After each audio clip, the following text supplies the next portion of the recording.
Srila Bhakti Rakak Sri Dadev Goswami Maharaj ki jai. Bhagavan Srila Bhakti Siddhanta Saraswati Thakur ki jai. Rupanuga Guru Bhargya ki jai. Namacharya Sri Haridas Thakur ki jai. Jai Sri Chaitanya Saraswata Acharya Brinda ki jai. Vaishnava Brinda ki jai. Samadvaita Vaishnava Mandali ki jai. Kol Kartel ki jai, Shri Harinama Sankirtan ki jai, Anitai Gaura Premanandi, Hari Hari Gaura. So,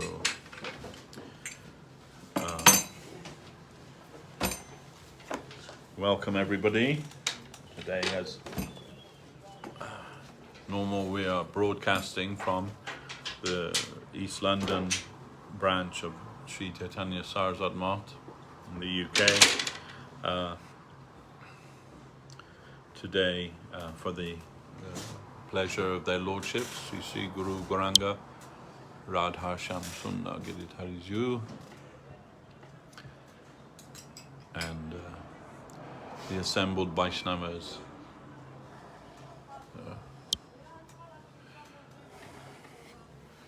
Today we are very fortunate to have with us Sriyukta Vishakha Devi Dasi, who many of you already know. For those of you who don't, Vishakha was born in a family of devotees and a very faithful servitor of Srila Govinda Maharaj.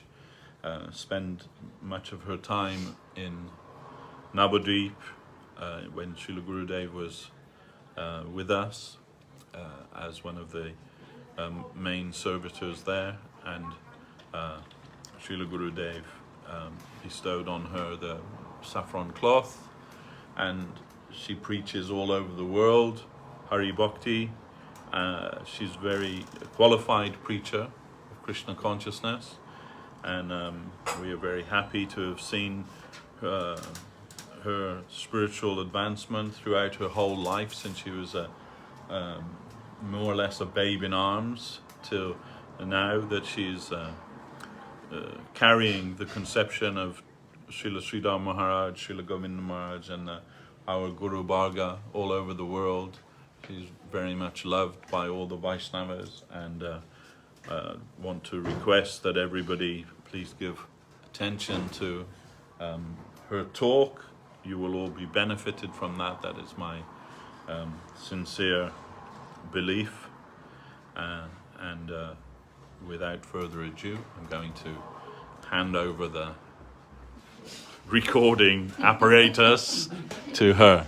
Oh, you're giving me a lot to live up to. I don't know if you can kind of do whatever you need to do so that your picture Prabhu, do we have a copy of Prapana Jivanamrita handy? I think so. There's some verses I was thinking to discuss.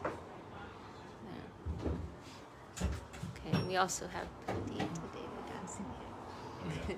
You need a book stand? Thank you. No, like this is fine. Yeah, it's a very light book. I mean, yeah, it's fine. Well, we're very happy to be here. London is a home base. On a personal level, it is a home base. You know, this is where we first actually, in a steady and substantial way, you know, connected with the mission of our Gurudev and our Param Gurudev, and entered into some regular service life.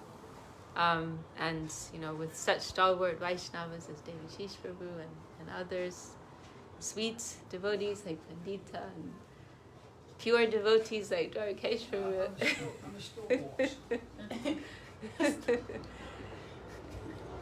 So it is really like a place where we have received much nourishment, and we feel always very blessed to be able to come here. And very, you know, crazy times. We've been living in very unexpected times, and I've been in Hungary most of the last year, and so I'm now traveling for the first time in about a year. Just came from Ireland, and going to USA. We'll meet our communities there.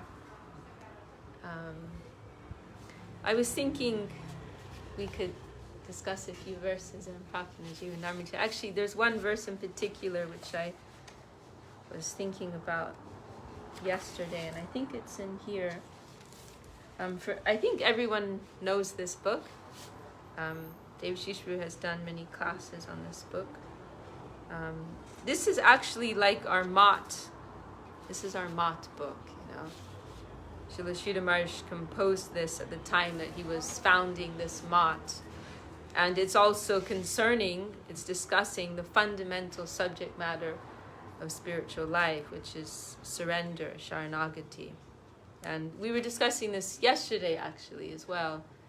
You know, how Sharanagati is what distinguishes the more serious practitioners of devotion from those who are in more of a beginner stage, let's say, you know, coming to the realization that bhakti is not another thing, another item to make us more happy in this world.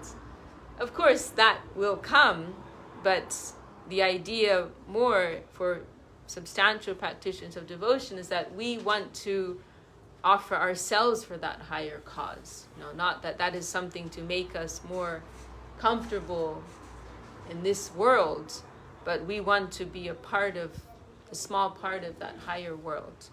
So this is something that, you know, those who are more serious practitioners of devotion, they are engaged in this practice, this life of Sharanagati. So this book is really indispensable for us, for any practitioners of devotion, and especially for serious members or aspiring members of Sri Chaitanya Saraswat Mat.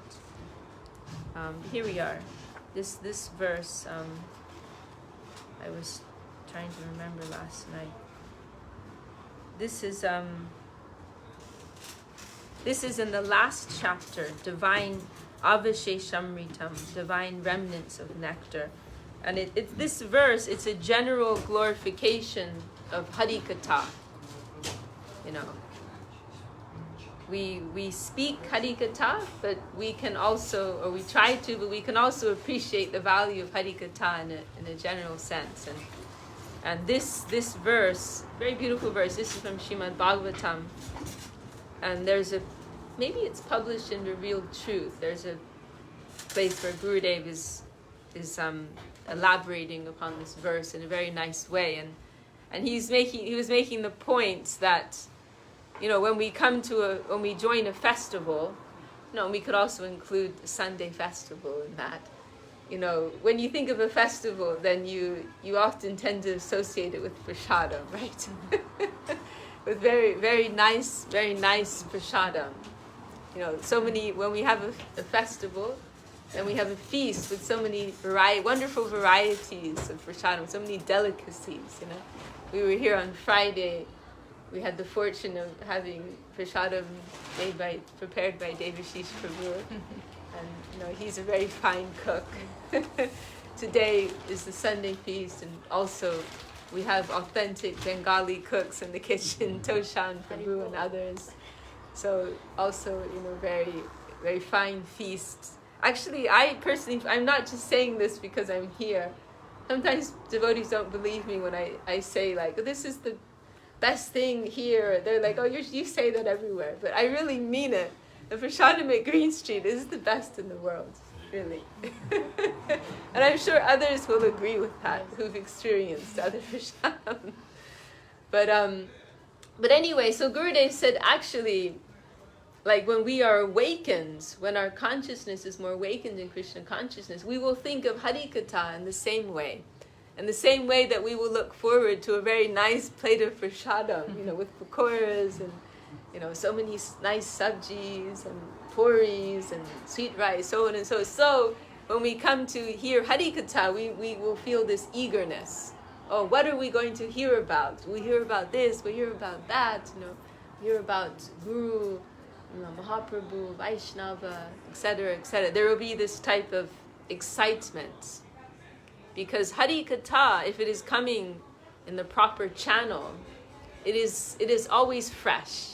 There is always something new. There's some new juice there, some new taste.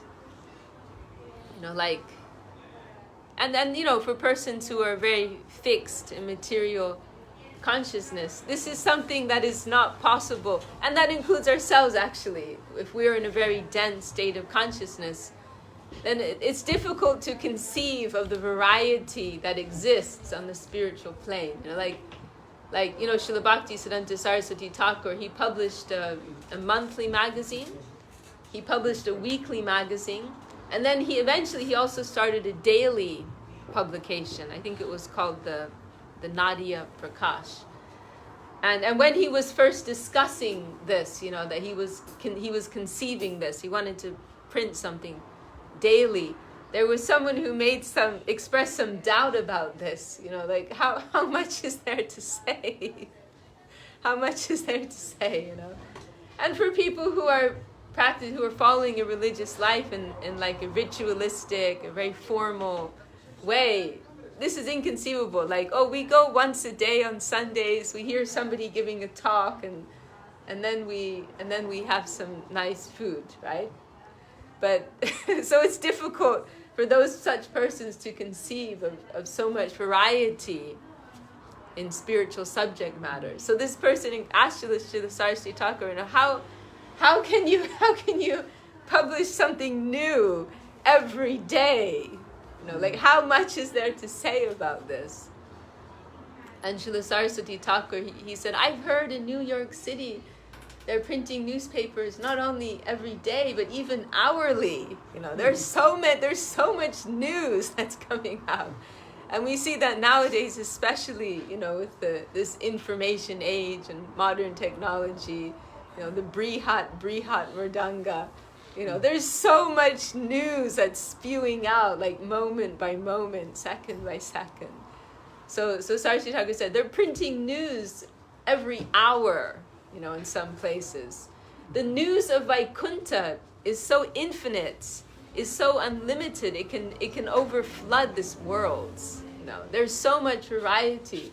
There's so many updates that are coming down. Srila Sridhar Maharaj, she actually mentioned once that one thing, and this is Srila Sridhar Maharaj, he could speak in a very radical way because he's living in such a high plane of Krishna consciousness. So he could say things that we can't say, They sound very radical. But one of the things that he expressed on one occasion, he said, one of the things that I liked about my Guru Maharaj is that he wasn't just vomiting what he had heard,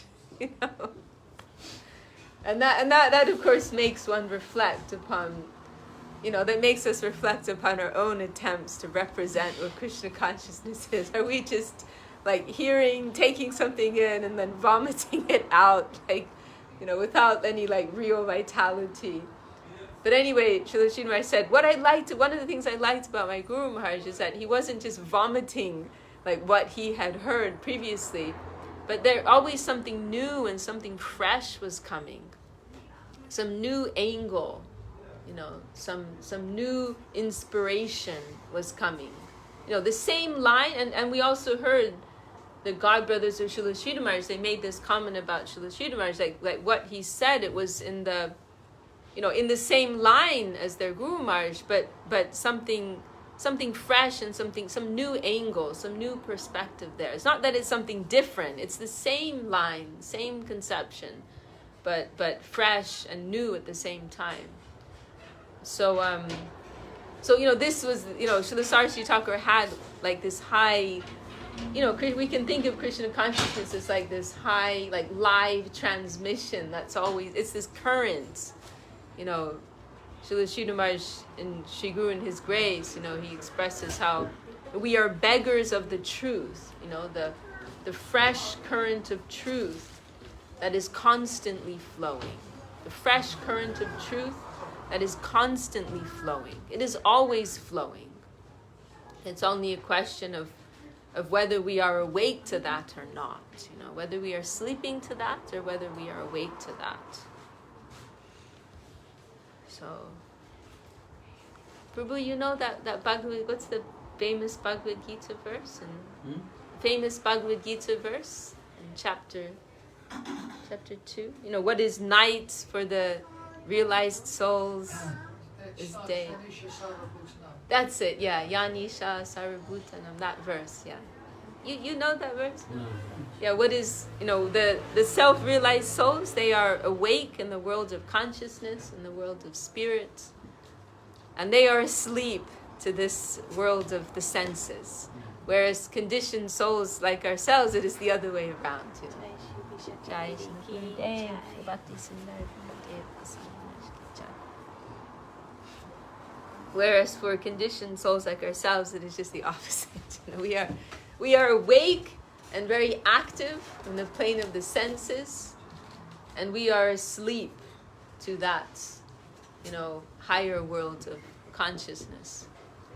And Gurudev also liked, in this regard, one verse in Srimad-Bhagavatam, Shotavya Dini Rajendra Nirnam Shanti Sahasvasa Apashyatam Atmatattvam Griheshu Rihamedinam, is saying that for persons who are asleep to the Atma, you know, they find, I mean, I find it a little humorous the way it's phrased, you know. They find many things to talk about in this world, you know. Shrotavyadini means like their senses find much engagement in this world, you know, hearing, seeing, smelling, taste, you know. There's so much pull, there's so much attraction on all of these levels, you know. For one who is asleep to what is our real necessity, you know, they are very busy, very engaged, many things of interest within this world. Whereas for those who are on the other side, it is all a void, you know, like Mahaprabhu it expresses in the Shikshashtakam, Yugayitam Nimeshena Chakshusha Purushayitam Shunyayitam Jagat Sarvam Govinda Virahena Me. You know, shunya means like a void, you know. This world without Govinda, without my beloved Lord Govinda, this world it is empty. It is just an empty void. So where we are looking, you know, like if you go into a shopping mall and so many things are pulling your attention, there's so much stimulation for the senses, you know. But for the awakened soul, for the Krishna Bhakta, they're looking at a desert, you know, looking at the same thing, and it's like a desert. You know, so it is just the opposite. I'll read this verse, a very beautiful verse. Tad eva ram yam ruchiram navam tadeva shashvam manaso mahutsavam. So this is glorification of Harikatha. You know, we glorify the Lord, and we also glorify glorification of the Lord. So what is the nature of Harikatha? Manaso mahotsavam. It is a mahotsav. It is a festival for the mind. It is a festival for the consciousness, for the heart. Tad eva shokarnava shoshanam nirnam yad uttama shloka yasho nugiyate. Those words in which the renown of Uttama Shlok, Sri Hari, he, the singing of whose glories destroys the ignorance of the world, are broadcast at every second. Such expressions alone constantly bestow newer and newer nectar. They inaugurate the heart's grand festival, and they dissolve the ocean of lamentation. Srila Sridhar Maharaj, he compared Harikatha to this kind of like substance. Oh, Anu Krishna, very nice to see you. Srila Sridhar Maharaj, he once compared Harikatha to like, he mentioned how thieves, I mean nowadays they probably have much more complex technology, but one system thieves would have to break open some lock is some type of corrosive, right, that would dissolve the metal. And so he said Harikatha, similarly, it will dissolve, all of the, these knots in our heart, Vidyate hridaya grantis, chidyante sarvasamshaya, kiyante jashakarmini vaidrishte kilatmani, that we have this hridaya grantis, these knots in the heart that are obstructing the natural flow of Krishna consciousness. It is, and this is what is so sad, that it is our own wealth, It's not that we don't have it, we have it. Whether we were discussing on the way here this whole debate that devotees have about inherent bhakti, non-inherent bhakti, and whether you say the potential for the bhakti is there, or whether you say it's there in a very embryo state, either way, the potentiality is there, It is in whatever side of the line you're on, we have that propensity, we have that inheritance. It is our own wealth. But we have these obstructions, these knots in the form of our material attachments and desires, and they are obstructing that. So vidyate, like that divine sound, coming, that Vaikuntha sound coming down through Sri Guru and Vaishnava, Shastra, that is coming and dissolving that, piercing through that. We know kohe hai hai hari das hari nahi pai. We are by nature, by our very constitution, we are hari das. We are servant of Hari, but hari nahi pai. We don't have Hari. This is the tragedy. This is the ultimate tragedy. But we are in this dull state where we are not actually perceiving our own condition. So there's a place in Loving Search for the Lost Servant where Srila Sridhar Maharaj is discussing along these lines, and there's this wonderful sutra. Like, this is like in English. Sometimes the way Srila Sridhar Maharaj speaks, it's like they sound like English sutras, like deep, profound truths expressed in this very concise way. So one beautiful line in Loving Search, he says, we are quarreling. We were also discussing this the other day. We are quarreling in a foreign land for fictitious gain. Like so many points here. Yeah, you see, when you hear, you're like, wait, gotta hear that again. Yeah, go say that again. Exactly. There's so much packed. This is a sutra. Like, there's so much packed in here.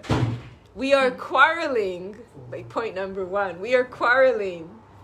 Point number 2, in a foreign land. We're not even on our own soil, on our own land, for fictitious gain. Like, what we're fighting over in the first place is all imaginary. There's no real value to it, We are quarreling in a foreign land for fictitious gain. It is the most sad situation to be in. Right? We are orphans,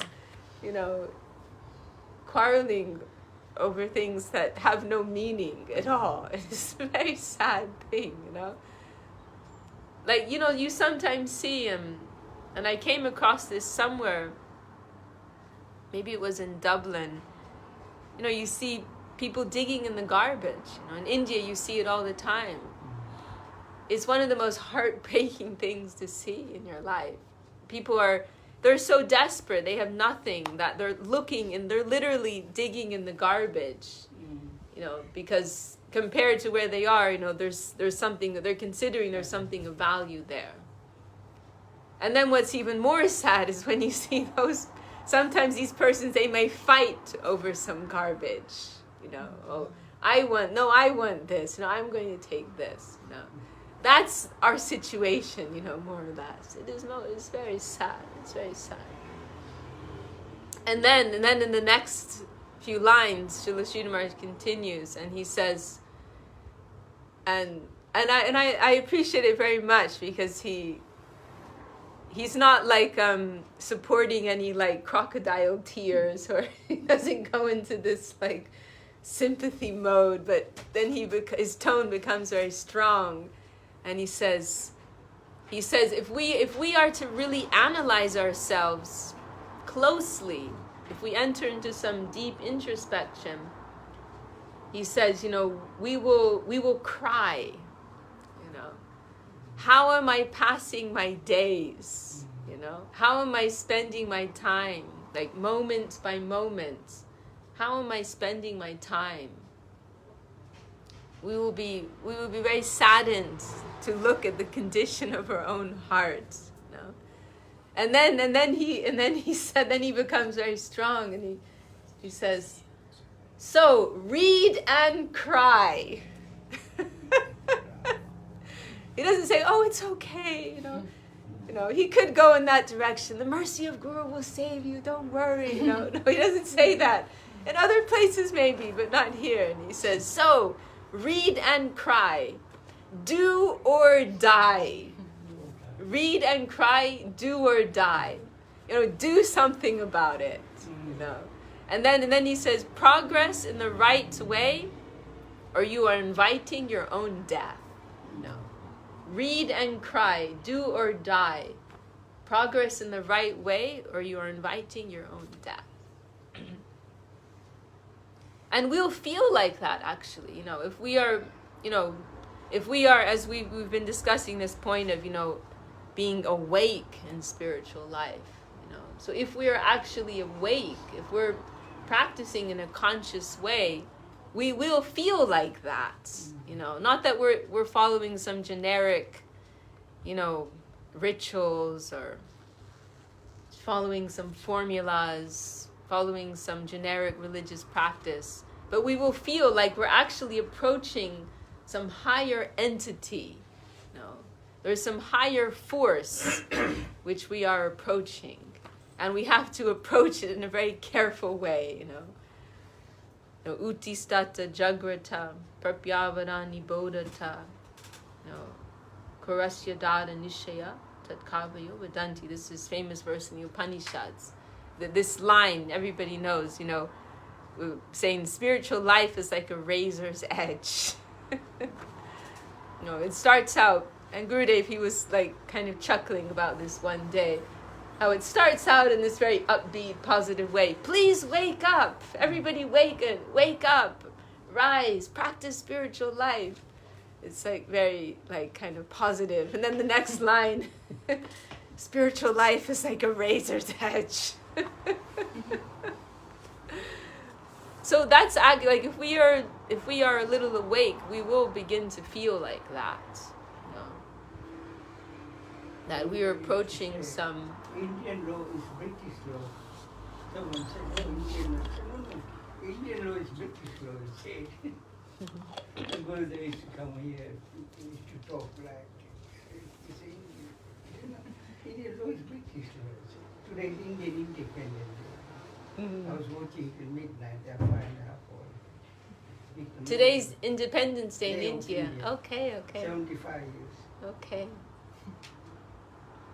So, interesting, because they got a gold medal, this and that.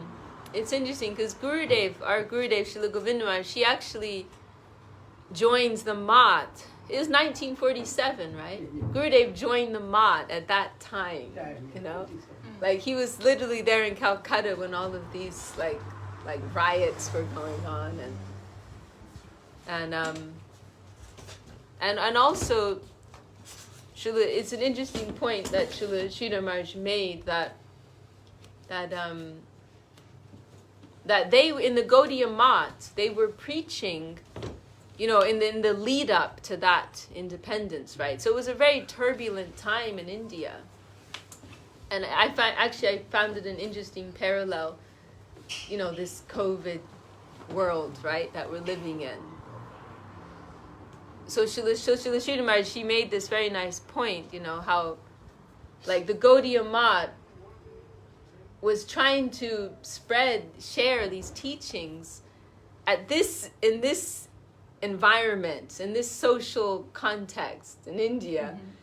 So it was a challenge sometimes, because they're coming with the message of Mahaprabhu, Harinam Sankirtan, Krishna Prema, and sometimes people are like, how is this relevant?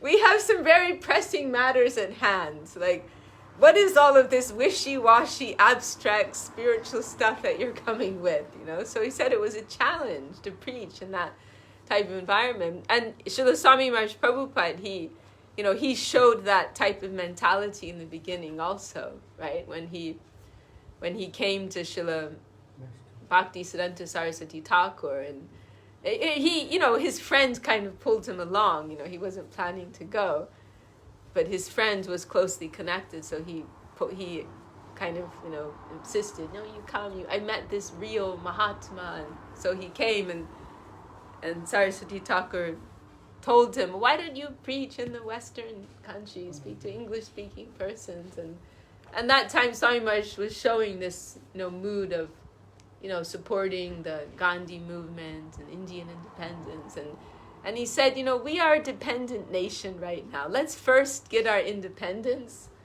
and then we can think about all these other things, But as he said, Saraswati Thakur proceeded to convince him, that he conveyed there's such urgency in this. The real urgency is here. So many things in this world, they will come and go, Like when Srila Sridhar Maharaj was asked, what about World War III? And he said, what to speak of that? Whole universes, they're going to be destroyed, We have to try to live with an eternity. We have to prepare ourselves to enter that sphere of consciousness, So yeah, it's an interesting comparison, because also at this time, people can go either way. They can feel like, the world's in a desperate state, climate change and COVID and all these things, and we need to take care of all these things. But it's also an opportunity for people to wake up and feel this world's like, it's not a place to place our bets on. This is such an unstable world. Like everything I was investing all my energy in, it's all gone up in a puff of smoke. Like, is there something else? Is there something more? It's also an opportunity for that, So, the materialist is crying over what he's got, and the devotees are reading and crying. Everything can be used in the right way. And in that talk of Srila Sridhar Maharaj, where he was discussing this point, like how they were trying to spread these teachings during this turbulent time, he made this nice point, particularly nice point, that this point about freedom. What is real freedom? What is real independence? Because the fight for independence, the fight for freedom in this world is pertaining to our senses, it's pertaining to our physical experience. So Srila Sridhar Maharaj frames this very nicely and said, which is it that we want? Freedom of the senses or freedom from the senses? No, which is better? To have our senses free to do whatever they want, whenever they want, however they want, or to be free from that whole world in the first place, that whole entangling world in the first place. And he also gave this very nice explanation. He said the word for freedom in Sanskrit, swadhinata, it means to have self-mastery, means to have self-control, this is the Vedic definition of freedom, to have control of oneself. You know, it's very interesting, isn't it? It's just the opposite of how we conceive of it normally. How can Yeah. we have self-control over ourselves? Because it's difficult. You try to think positive. You see your mind swinging into negative. It's like you can't have control over your life. But we want to have control, but it's difficult. How can we? Well, you know what? You're in luck, because Arjuna asks the same question in Bhagavad-Gita.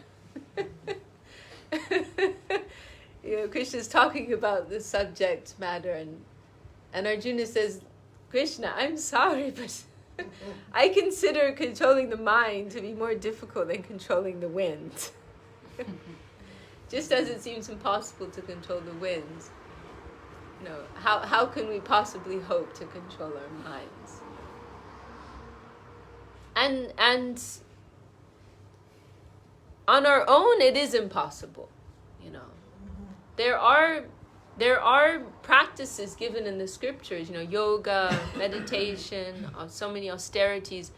They can help us to reach a level of detachment.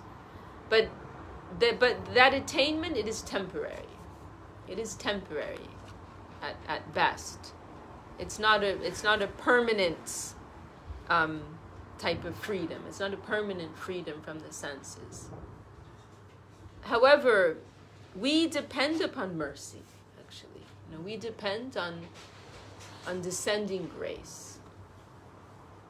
And another thing is that, you know, we focus more on positive engagement. Jai. Jai. Ram Sundar Prabhu, Dhanyavad. Jai. Ram Sundar Prabhu ki Jai. You know, our emphasis is on engaging our senses in something higher.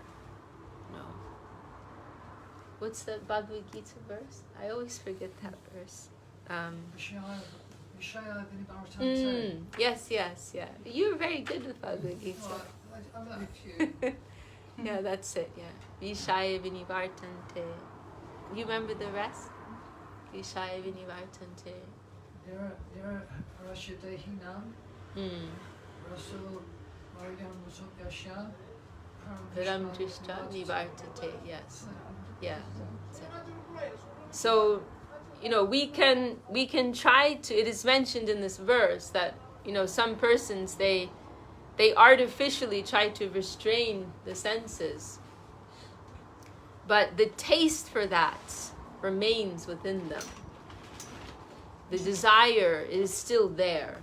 Even if it's repressed, that seed of desire is still there, and eventually it will come out again. So artificial, like just focusing on removing ourselves, or just focusing on removing ourselves from the negative side, just focusing on detaching ourselves, it's not a lasting solution. No. So then but though param drishtra is referring to a higher vision. Someone who has their attention focused on something higher, someone who is engaging their senses in something higher, then in a very natural way, they will become free from those lower tendencies. So this is one aspect of the practice of bhakti, which is very beautiful, in that it is always about utilization. It is not about rejection. It is about properly engaging and utilizing our senses. So yes, the senses that we have, we recognize that our senses are actually something material. The mind is actually a subtle material element. We cannot see or touch the mind. So some people, they think of the mind as something spiritual. But the Vedas, Bhagavad-Gita, they tell us the mind, it is a subtle form, a subtle expression of matter. So we have this mind that it is material, But we cannot completely reject it at present. This is what we have.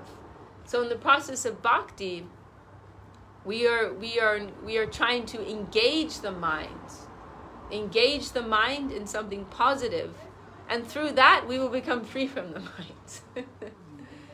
So, like as a simple example, we are, our senses, they are, especially in this age of Kali, in this particular age of time, it is mentioned that the senses are particularly strong. In previous ages, it was easy for persons to go long periods of time without eating, without drinking. We hear in Satya Yuga, there was no lust even, But in this age of Kali Yuga, this is the most degraded of the ages. And it is mentioned, there's one verse, Kala Kalina, what is it? Kala Kalina, Balenji, that the senses, they are very, very strong in this age of Kali. So therefore, we are trying to engage the senses in a positive way. So, we, especially, and food is like very crucial, Gurudev mentioned that, this is like a symptom of Kali Yuga, how there's this obsession with food in Kali Yuga, It's like we're always thinking about food. Like, every few hours, we have to eat something, someone was mentioning the other, actually they even made this brands now, they call it graze, right? Like people talk about grazing, like always grazing, So there's this obsession with food in Kali Yuga. So we may look at this tendency and feel overwhelmed or disturbed or disgusted, but to artificially just like to try to cut that, it's very difficult, Like Devashis, he went on this extreme juicing diet, right? But it's very difficult to sustain that, I mean, I couldn't even do that for a few days. He did it for like weeks or months. 3 months. I mean, I couldn't last 3 days, So it's very difficult to do that. So rather, we are told, rather than try to like artificially cut that attachment to eating, to food, try to engage it positively by taking the Lord's remnants. Try to take the Prasadam of the Lord, Try to connect everything with the Lord's interest, This is also, this can also be understood as Krishna Karmarpan, Like however it is that we are living, whatever it is we are doing, we are offering that to Krishna, This can also be with our work, even with our daily activities, We can try to connect that with the center, Connect that with Krishna. Krishna, he is the ultimate purifying, entity. Ultimate purifying. He represents the ultimate purifying force. So, Guru, Gauranga, Vaishnava, they are all these purifying. Srila Sridhar Maharaj, he actually describes the Vaishnava in one place as a disinfecting agent, a disinfecting agent. Just like, there's so many germs in the atmosphere and we use disinfectant to purify these things, So on the level of consciousness, there's so much impurity, so much filth in the atmosphere. So like we hear Gorkishore Das Babaji Maharaj, he preferred to do his bhajan in a toilet. That was preferable to having to be exposed to all of like this filth of misconception floating in the atmosphere. That says something, doesn't it? So the Vaishnavas, they are the real purifying agents. They are spreading this disinfectant. As material agents, persons focused on material aspirations, they're spreading a kind of poison. And, it's even mentioned in the Ayurveda, I think, that lawyers, by telling lies, they create sickness in the atmosphere. We could say this is the real cause of COVID. It is, it is lying, misinformation, cheating. This is actually what's, on a subtle level, that's the origin of disease, But the Vaishnava is the opposite of that, Gurudev, he made this other nice comment, how Srila Swami Maharaj Prabhupada and Srila Sridhar Maharaj, by their speaking of Harikatha, he said that they infused the world, they infused the air of this world with Nitya Sukriti. So persons are coming across this, this Nitya Sukriti that has come from the divine vibration, coming from such great souls as our Gurudev and our Param Gurudevs. Gurudev said, if you do a karma, then you will get the punishment, but it's not in my hand, between you and Krishna. Krishna will punish you, but how he will punish, I don't know. Karma, actually karma. So whatever we do, we're trying to connect it with that sensual interest, whether, that is being represented by the Vaishnavas, in connection with the Lord. We're trying to connect everything there. And through that, this is called a nartini vritti, purification of all of these, weaknesses, impurities within ourselves. The thing I find very difficult is everything around us, we hear or touch, everything is a sensual experience and distracting. So it's like, it's quite a formidable thing to take. Thank on. you. I mean, I'm taking on, but it's like they always mention like Vaishnavas have their internal consciousness and we have our external consciousness. So it's like everything around us, everything we see, it's like we're drowning. Yes. We have those moments. I'm sure you also have those moments, though, when you... for myself, if we're just speaking personally, and we're not being broadcast live, which we are, most of the time I feel totally bewildered and spun around, by this world of the senses, But we have those moments, those contemplative moments, maybe sometimes when we're chanting or for myself, mostly actually in Harikatha. Like Avadhu Maharshi made the same comment,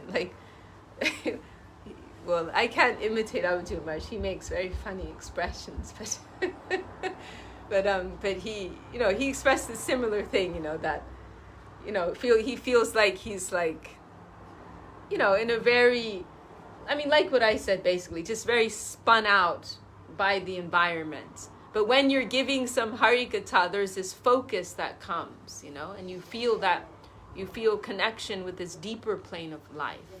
And that's something, I think any, serious practitioner like yourself, there are those moments. They may not come every day, but there are those moments that come and you feel that connection with that deeper plane of life. So, yes, it can be very difficult, because most of the time we are living very much on the sensory level, and it's always coming and going with us, and it can be very disheartening, It can be very discouraging to see how much we feel ourselves to be under the influence sometimes of, kam, krodh, lobh, moha, mada, matsarja, lust, anger, greed, madness, illusion. Sometimes we feel ourselves very much under the influence of these things. It can be very just depressing to see that, But then there are other moments when we feel very removed. We feel like an observer from these things. We feel that connection. You feel that sometimes. I'm sure you do also. I'm sure you do. Otherwise, you wouldn't be doing what you're doing. It was a good book.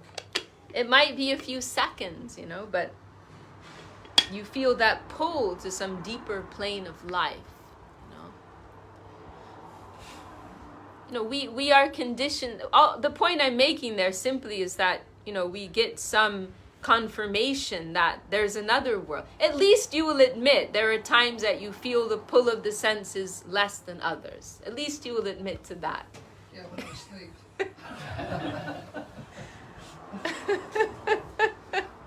Sometimes we feel the pull of these things. Anybody will agree. Even someone on the street will admit to that.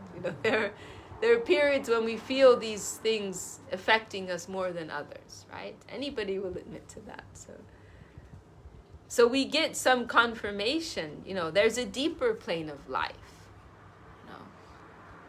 So we are conditioned souls, and we've been living in this world of the senses since time immemorial. It's like, I have a good friend who, she's young actually. I mean, she's in her early 30s, but, in her 20s, she became a serious alcoholic, and she went through Alcoholics Anonymous, and now she's been sober for, 5-6 years or something. But she's always has to be alert. Always. She'll still go sometimes to these meetings. And she'll tell me sometimes, like, Vishakha, I've been sober now for such and such time, It's like, there's still some inner struggle there. There's still some back and forth, So in the same way, because we can compare Maya, as Srila Sridhar Maharaj does, or as our Gurudev does, we can compare Maya to a type of intoxicant, right?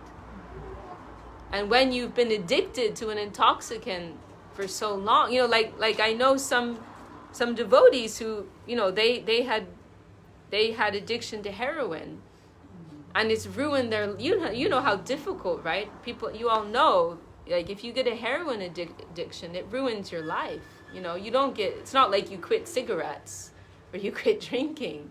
That stays with you your whole life. And he has to get these horrible injections with this imitation heroin to keep his system alive, It's like when you've become so seriously addicted to something, you cannot become free of it right away. So, let's really zoom out and think about where we are within our eternal journey. 360, how many is it? 306, how many life forms? How many? 16. Yeah, what is it? 8,400,000. Huh? 8,400,000, yeah.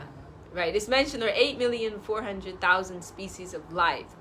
That's species of life. How many times have we been through the cycle of each of those species of life? And now we're in this birth, and we've come to the feet of Guru and Gauranga. And we want it to be like this. We're expecting it to be like a snap of a finger. And we're disappointed because we're not getting it so easily. Of course, it's natural we'll feel that frustration, but we also need to keep that perspective. We've been living in a particular mode of life since time immemorial. How many births we cannot say. We cannot say by number. It's not possible to say.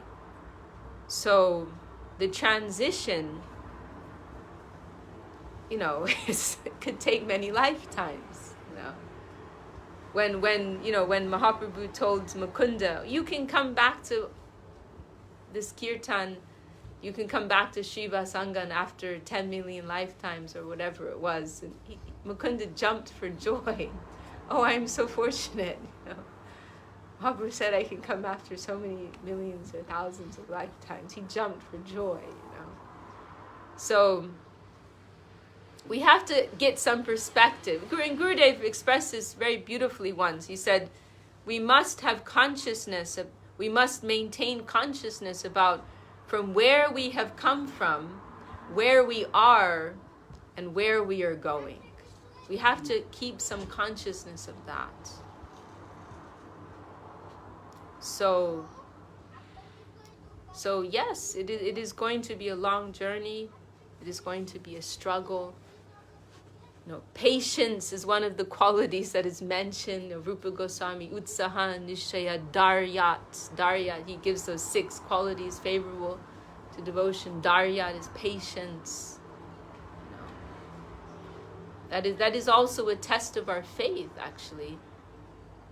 And that is something that is glorious about Vaishnavas like yourself, And anyone who's been practicing for a long time, it's like, we're not feeling those Hollywood lights all the time, But we're still carrying on with our service, We're still trying, That any devotee who's been practicing seriously for an extended period of time, like that's worshipable in them, because not every day are you waking up with this enthusiasm. Oh yeah, I want to go do the arati, I want to go chant my japa, I want to go do the cooking, It's not that we're always getting up and feeling that enthusiasm. Oh, this is something really exciting, Sometimes I go to give a class and it's like, oh God, I really don't feel like it. I really don't feel like it. I'm in a really tamagun mentality right now, But it's, we understand, there's some element of discipline here. And always when you do it, then, you feel that transformative potency, right? So anyway, that's to your credit, actually, that you're feeling that struggle, that struggle of the mind and the senses, but you're still continuing, very steadily and very faithfully for 30 years plus, But some people might come to a point where they've been struggling so long that they something, I can't do this. They just stop. But if you are connected in the proper channel, if you are rightly situated in that struggle, then there's also a sweetness there. I'm talking about hopelessness. There will be moments of hopelessness, but that's not a permanent state. It says, you analyze yourself, what you want you should know, and you get it what you want, but you've got to analyze yourself how you're going to get it without harming or disturbing. Let's Analyze yourself first. Let's read these. I think these verses are so beautiful. Oh, I'm going the wrong direction here. These are verses in Srimad-Bhagavatam on this subject matter, and they're very encouraging for all conditioned souls like ourselves. Just remind you, Vishakha, Yes. The verse that you wanted to discuss at the beginning, you haven't actually. I did. They're Tadevya Ramyam. But you never actually read the. I didn't read the translation. Okay, we'll go back to that then. Yeah, this is Prapana Jivanamrita. My Maharaj, in the last lecture, it's like glorifying Prapana Jivanamrita. Like it's not like the shloka, and then like explaining the shloka, it's like that. So the verses are examples, the references, what Srila Maharaj is describing. So it's like opposite. It's not describing the verses, but he's first giving the thing, and to give the reference, he's giving the verses. Wait, can you say that again? So usually, like the thing is, the scriptures is like they give the verse, Yeah. then they explain the verse. But in this book, the Srila Maharaj is first describing is what is coming down to him, and then to give the reference, he's giving those verses. Very nice. Beautiful. That's It's interesting you mentioned that, because actually there was one edition made of this without Srila Sridhar Maharaj's references.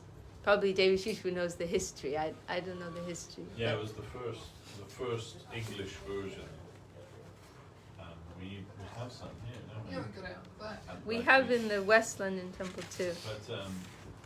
But the translator of that, he thought that Guru Maharaj's the aphorism that Guru Maharaj gives before each verse, he thought it was just repetition and not unnecessary. Oh. So he eliminated all of that and just put the quotes Oh dear. of the verses that were in there. Oh dear. I mentioned in my talk yesterday actually about Sharanagati and Madhusudana Maharaj, that Srila Govinda Maharaj, he said to me that this is the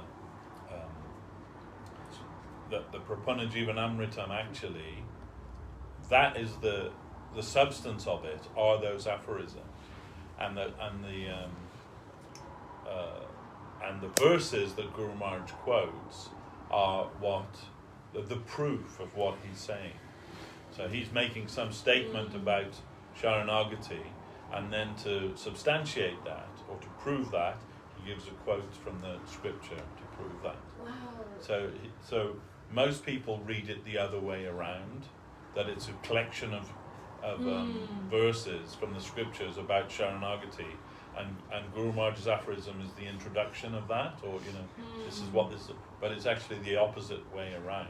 And once we understand that, then it gives us a whole new perspective on Prapana Jivanamrita. Yeah, no, now you're saying that, I'm very excited. I'm like, now I'm going to go and read this. See, this is what we were talking about. It's always something fresh in Krishna consciousness. It was Devashis Prabhu basically said yesterday. Sorry, Prabhu. Mixed it with Goswami. That's all right.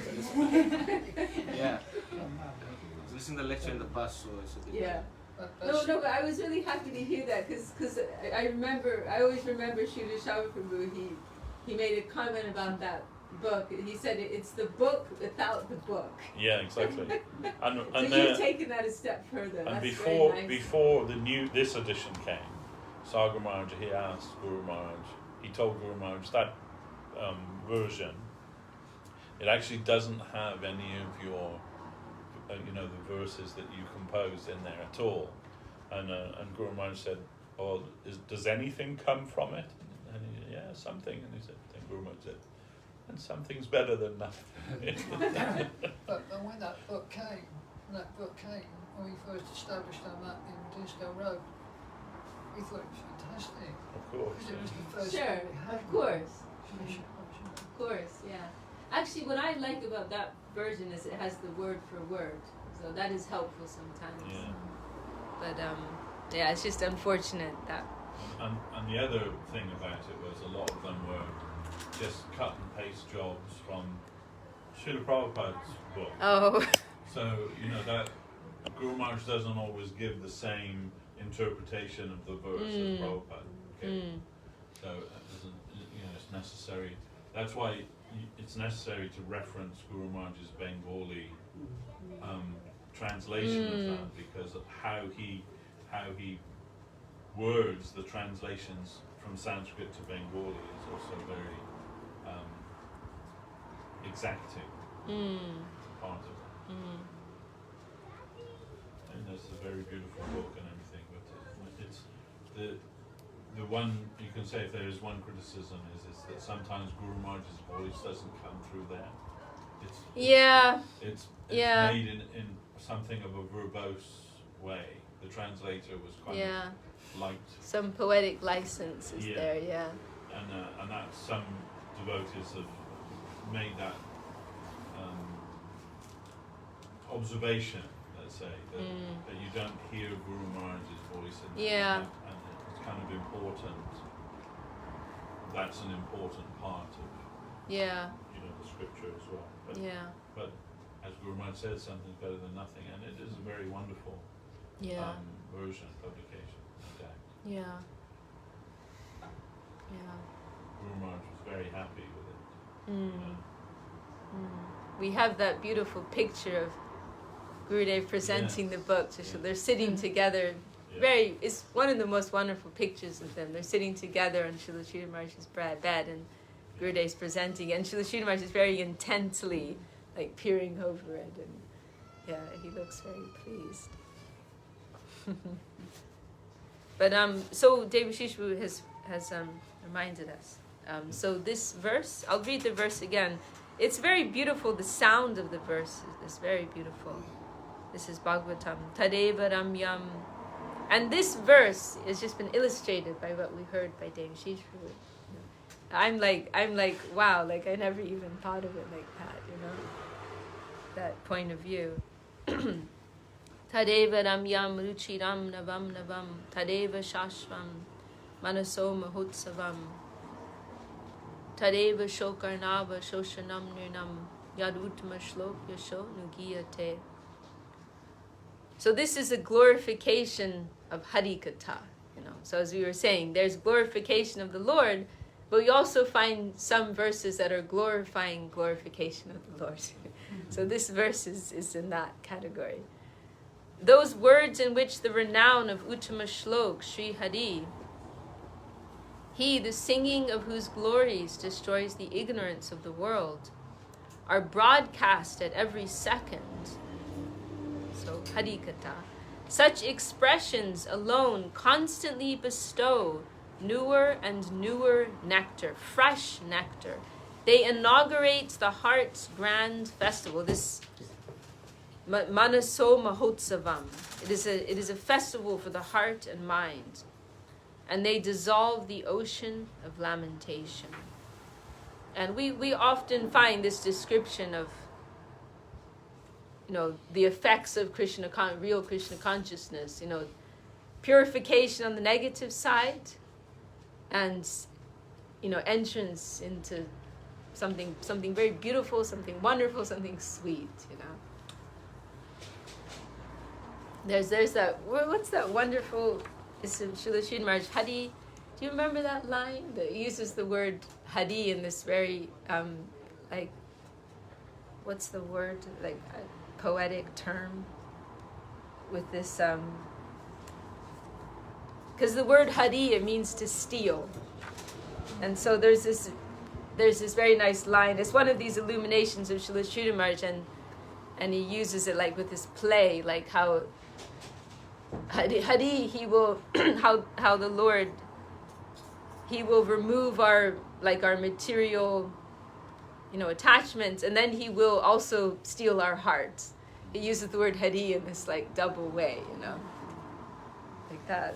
I can't remember it's in these lines you can't really translate properly in English, the poetry doesn't come through. But anyway, so yeah, he will remove our sorrow, lamentation, and then he will also remove our heart, in the sense of capturing our heart, charming our heart. He will steal our heart in that sense. So these are the verses that we wanted to, and maybe we'll finish with that. Maybe then the time is running out. These are very helpful verses for very encouraging verses for conditioned souls like ourselves. These are from Srimad-Bhagavatam, spoken by the Lord himself. And we'll read first Srila Sridhar Maharaj's expression. Labda Shuddha Bhakti Vijasya Nirvinasyanu Bhuta Dukatmaka Kama Sarupasyapi Tat Tyaga Samarja Garhana Shilasya Tatra Nishkapata Nishta Purvaka Yajita Bhakjangasya Bhaktasya Shaner Bhagavan Hridayodita San Nikila Vidya Tat Karyani Cha Vidvam Sayam Yidavachina Nija Chinmai Vilasa Damaiva Vishkaroti. So this is Srila Sridhar Maharaj's original expression. For one who receives the seed of devotion, who is selfless and penitent, denouncing his inability to abandon mundane enjoyment, despite realizing it to be the embodiment of suffering, and who sincerely gives himself incessantly to all the practices of devotion, in the heart of such a devotee, the Supreme Lord ascends like the rising sun to annihilate all ignorance with its reactions, revealing his divine personality in all its pristine glory. And now these are 4 verses from Srimad-Bhagavatam, spoken by the Lord, as we said. Jato Shraddha Matkatasu Nirvina Sarvakarmasu Veda Dukatmakam Kaman Parityagye Pranishvara Tato Bhajita Mamprita Shraddha Lor Dridha Nishtaya Jushamanascha Tankaman Dukadarkam Chagarhayam. proktena bhakti yogena bhajato masakrin mune kama hridaya nashyanti sarvamai hridistate vidyate. And this is the verse we were mentioning before. Vidyate, this is quite famous, this one. Vidyate hridaya grantis chidyante sarva samshaya kiyante chasya karmani mayijishte kilatmani.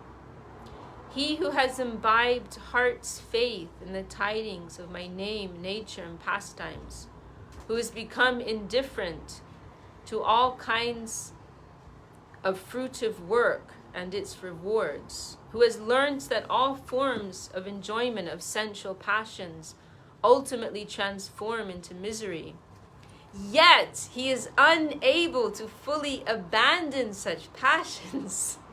So this is the peculiar and difficult, uncomfortable situation we're in.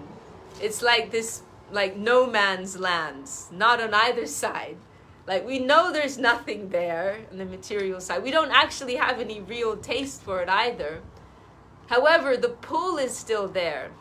That attraction is still there, and we cannot give it up.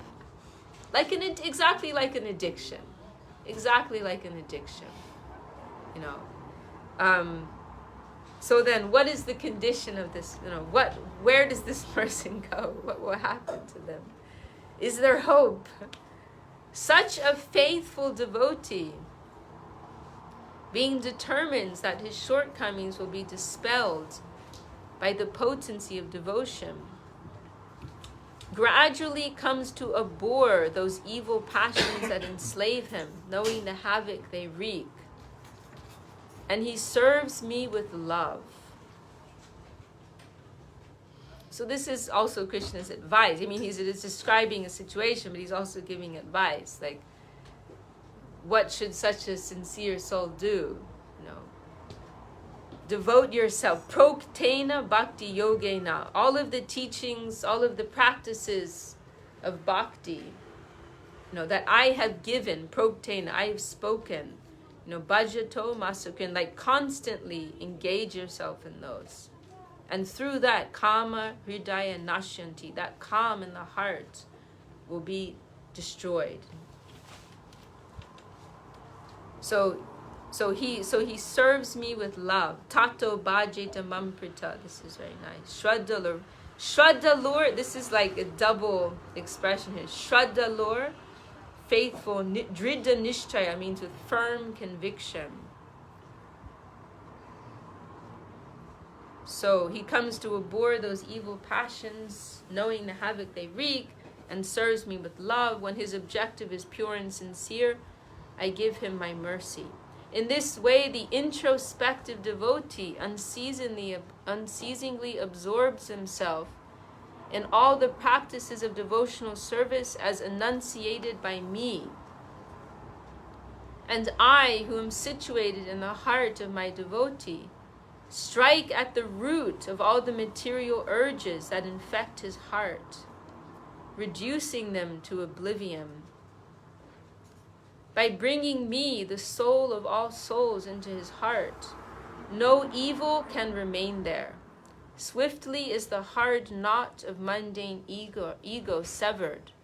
All doubts are slashed, and all mundane action is exhausted for the earnestly aspiring devotee. So what are we going to take out of this in a very simple way? Like, hang in there.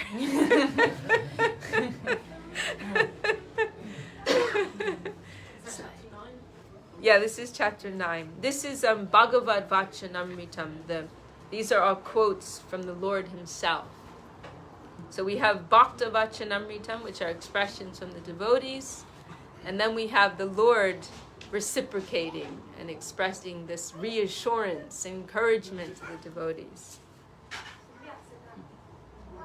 So Gurudev and Srila Sridhar Maharaj, they've both extensively discussed these verses. These are very helpful, important verses for practitioners like ourselves. I think in the Guru Maharaj's anthology. In the sermon series, there's a place where he discusses them. Maybe, you're thinking Centenary Anthology. Maybe there too. definitely in one of the sermons. And then I think in Revealed Truth, Srila Gurudev discusses them also. So, yeah, very, very helpful and encouraging for us. Well, I think that's all I have to say for today. We're very happy to be here with all of our dear friends, family members here in East London. We ask for all of your blessings. We need the blessings. And this is something you realize more, actually, as time goes by, that it's not just like a nice expression, but you really do need the blessings of the Vaishnavas to continue. So we always ask for that. Prabhu, you want to conclude with anything? No, that's good. Are we ready for our tea? Yep. Okay. And we can end here. Jai Vishakha Devi ki Jai.